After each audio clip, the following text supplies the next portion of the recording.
Let me ask you a question. If you were being conned, would you want to know about it? Me too. But the truth is that I was conned for nearly all of my adult life. In fact, my life, up until 2016, that is. I was conned by the most clever and insidious con artist, possibly of our time. And that con artist? Alcohol. You see, I didn't know, back then, that alcohol is the second most addictive drug on planet Earth. Second only to heroin. And that was the findings of a study directed by Professor Nutt, who at the time was the Chief Medical Officer in the UK. But I didn't know that. In another study conducted by him some years later, it was concluded that, measured against 16 different indicators, ethanol, or alcohol, is the most harmful drug on planet Earth. And it's not just harmful because it causes us 7 different types of cancer, dementia, Alzheimer's, cardiac disease, and of course liver disease that we know about. It's harmful because it affects our behaviour. Alcohol has been wrecking relationships and families for thousands of years. But it's now becoming more and more of a problem for people like me. You see, if alcohol was invented now, it would be banned as a substance. It's highly toxic, and as I've just said, it's highly addictive. But why is alcohol and the media and the advertising industry a con? Because a con artist is very, very clever. A con artist gets our trust slowly, surely, by stealth, until we believe in them 100, undoubting %. And a con artist knows how we tick, understands our psychology, manipulates us, and then rips us off. And anybody can fall for a con.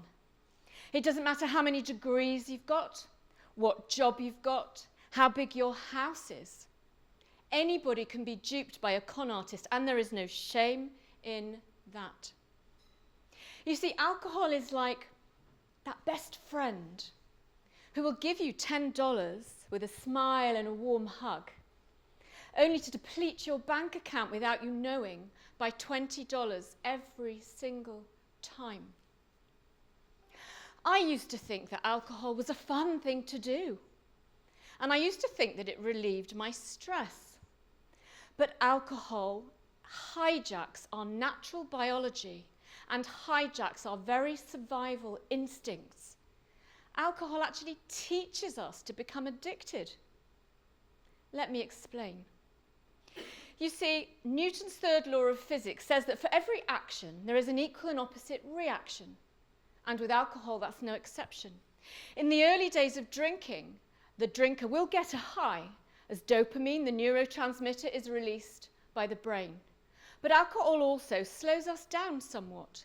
And in response to that, as our body tries to reach equilibrium, it releases adrenaline and cortisol, stress and anxiety hormones, flooding around our body. Now, initially, a young drinker may not notice that, but it's there from that very, very first drink. But alcohol teaches us to become addicted, I said. Imagine training a puppy. Now, if that puppy does something we don't like and we tell it off immediately, that puppy is going to associate the bad thing it did with the reprimand. But if it does something bad and we tell it off 5 hours later, its mind is not going to associate the two. Now, that high that we get about 15 minutes after consuming a drink of alcohol, that's our reward. But what our subconscious mind, just like that puppy, is completely unable to do is to associate that low that arrives some 5 hours later when we wake up at 4 a.m. in the morning with that anxiety, guilt, remorse-ridden hangover. We might know it consciously, but our subconscious mind does not associate the feeling of adrenaline and cortisol, which leaves us feeling stressed and anxious, it never makes the connection. And slowly but surely over the years, our reward mechanism, because that's what dopamine is, teaches us that alcohol relieves stress, boredom, loneliness. It's good if we're excited, frustrated, angry, every single emotion. Alcohol slowly cons us into filling that gap. Now, if that's not bad enough, it's even more clever than that. Because as biological human beings programmed for survival, that dopamine reward mechanism isn't satisfied at the status quo. We are always programmed to be motivated to do more. We always want to get to that next job, that next house, that next whatever. And alcohol is the same. And the dopamine reward cycle doesn't allow us just to drink the same amount for the same reward. And we find that the early stages of a drinker getting that hit of dopamine never ever gets that amount of dopamine again. And what we find ourselves doing is drinking more and more for less and less of an effect. The law of diminishing returns.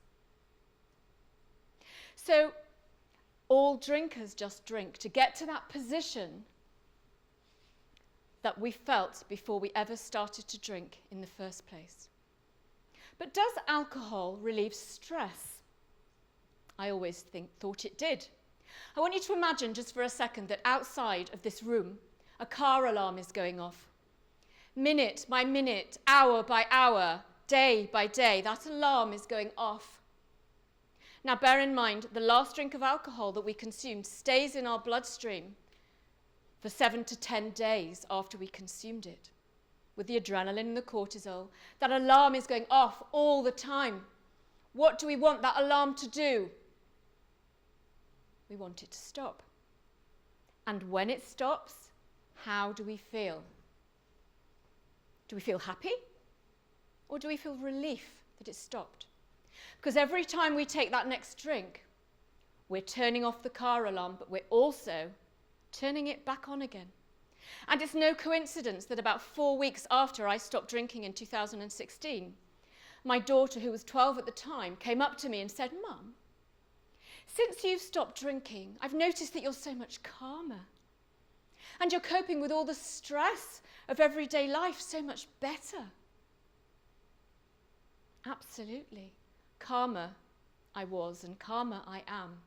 See, back in 2016, I outsmarted that con artist. And what I suggest is that we start looking at this con artist a bit more closely. That we take off the dopamine rose-tinted glasses and get some crystal clear vision on what's really going on here. Thank you.